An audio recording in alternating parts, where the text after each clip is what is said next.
Today in this slideshow, I want to talk about the interesting ways animals have adapted to invasive urbanization. To start off, I do not want to villainize mankind for trying to find land to live on, and I don't want to take away meaning from the deaths and sufferings of the animals that once lived on their land. But by definition, this urbanization of our land that we live on now was invasive, for the most part. A sprawling city is generally built atop the homes of wildlife, and these varying species now, with new concrete jungles and modern architecture built where their homes once were, must adapt to their new environment, find a new home, or perish. Though many animals were negatively affected by these happenings, the urban environment provided livable conditions and even ideal conditions for some species. The first example I want to bring up is rodents, specifically mice and rats. The unadapted, common rural rodent, a house mouse, which can be rarely found in your own house or very commonly in something like a barnyard or a little hovel in the woods. They are only 15 grams. They are very tiny, pathetic, defenseless little creatures. In comparison, here is their 22 times bigger on average cousin. And this is only an average breed of a city rat, specifically a Norway rat. There will be larger, differently adapted breeds in other cities. There are entire breeds of rats named after the cities that they inhabit. Physically, the average rodent in New York, for example, they grew more rows of teeth and thinner teeth as well to sift through trash more efficiently.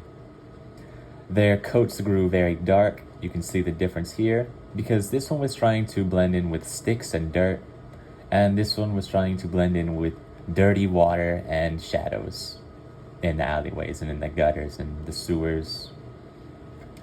These rats grew so big because of the access to food. There was so much food just on the floor, being thrown away, flushed down the toilet, or just thrown out the windows. Just food all over the streets, dumpsters full of it. There's so much very nutritious, fulfilling, fresh, healthy food for these rats, comparatively. Healthy food compared to what they would be eating in the wild. They'd be eating some rotting dead animal. Instead, they're eating a rotting dead hot dog. Or less than rotting, really. And there was an excess of it. There are over, I think, 9 million rats in New York, and you still see food just everywhere. If you go to New York, there is just food on the sidewalk everywhere. What also was interesting to me was that genetic mutations in city rats, not house mice, but genetic mutations to rodenticide and the diseases that they spread caused resistance to both of these things. They will not die from this most often. If I remember correctly, the study showed that 25% were completely unaffected while the rest were only resilient. Rural mice, by comparison, are investigative and curious animals by nature. They will willfully inspect anything new, including traps, while rats have behaviorally and socially adapted to warn each other of new things and hide from new things. They will sit there in the shadows and make 100 babies and eat and eat and eat, and there's nothing that can be done to stop it.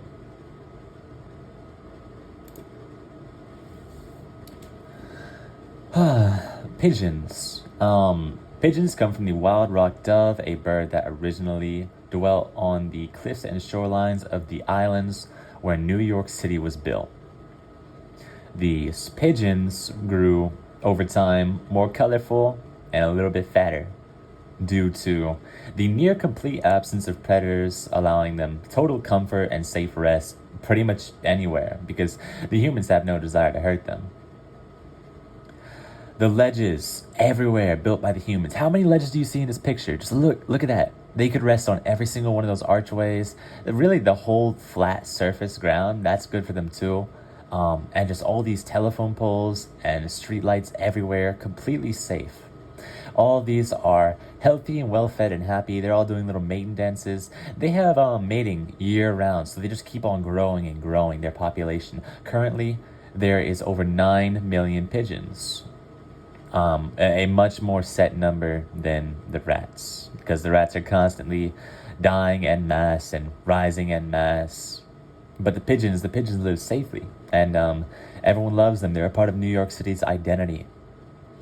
They have the same surplus that the rats have. There's just food for them absolutely everywhere. They'll eat a little piece of a hot dog, the buns and the seeds on it. It's just there's so much food for them everywhere. They are never hungry. The proper and climate temperature year-round due to heating systems is perfect for them, and there's nothing to stop their breeding. There's absolutely nothing. They are just they're taking over. They currently they outnumber New York citizens 10-1. What also was interesting to me was the transgenerational changes in cats. They splintered off from their ancestors in the last couple of 100 years, if not the last 100 years, this century, the modernization era. They became more infantile, which is really interesting. That means they learned that throughout the entirety of infanthood, humans are babied and fed and protected. And their entire life lasts for around infanthood. And so they understand that if they act like a baby, they can get treated like a baby for their entire life. And so over time, these predators, which is the only way they can be described, this is a predator. If you see this, it's going to kill you. This thing will eat you.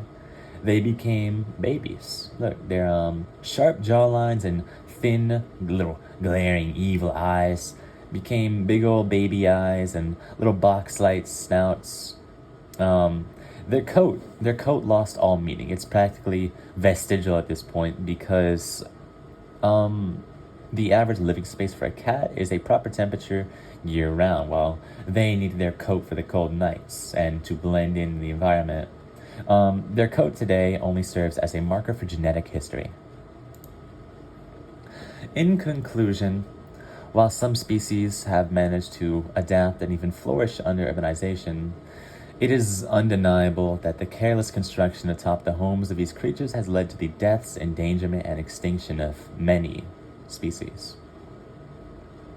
My least favorite, I don't want to say favorite, just the first that comes to mind. My least favorite example of this is the Palm Islands off the Persian Gulf in Dubai. A dictator built these palm islands, just piling sand on top of coral reefs, causing all the coral and all the fish to suffocate and be crushed under piles and piles of sand. And the best part is only 5 of these were constructed, and 4 of them are unusable. They are just kind of eroding and rotting away, because that's what happens when you pile up sand in the ocean. So this is the ideal example of just careless treatment for the wildlife. Another good example is just the long list of complete extinction of the wild South Chinese species. The Baiji dolphins are completely gone. They're dead. White rhinos, completely gone, dead. The rest of these species, all these breeds of tigers, wild elephants, they don't exist in the wild anymore. You cannot find them. They're all dead. You can maybe find them in a zoo, but they're terribly endangered even there. They're, urbanization in the homes of animals has led directly to their suffering through modern slaughterhouses where animals are abused and killed brutally. If you look up some videos, you'll see them just being burnt to death or straight up beaten by the employees, crushed and just turned. Yeah, it's horrible stuff they're doing to them in there. They consider gassing the pigs in carbon dioxide, which burns their lungs and their skin. They consider that to be the most humane way to put pigs down. I do think cows had it better. They shoot cows in the head. Good for the cows. Chickens definitely have it the worst. I would suggest you stay out of that. Just don't go looking into that. That's some horrible stuff they're doing to little baby chickens. Animal experimentation. This is a big one. No one seems to really care. There are, if I am correct, nearly 600 animals in Elon Musk's brain chip experiments that have died very painfully from seizure-related incidents or seizure-like, what's the suffrages? They have died. Their brains were fried by the brain chips, and it's still happening. It's still ongoing. They're still dying. Mistreatment in circuses and zoos. This is a smaller one. Most circus animals are actually really well cared for, but it is still a glaring issue. Animal abuse is a big one. A surprising amount of people have killed off their pets when they were no longer able to take care of them, or they'll take out their stress and anger on their pet. This really can't be solved from anything other than mental health issues. It can't be traced from anything but mental health issues. It is a sad reality that animals are in some ways destined to suffer by their owners. And the only thing you can really do to prevent that is to just treat your pet better. Something really popular in the South is dog fights or chicken fights for money. I've seen a couple of these. They're ugly. I'm not a fan. I really don't want to villainize the human race for using the animals put before them, but it's undeniable that the animals of this world have gone through a lot of hardship and change in their changing world, and it's very interesting to see the new places and how they adapt to these new places they find themselves in. Thank you.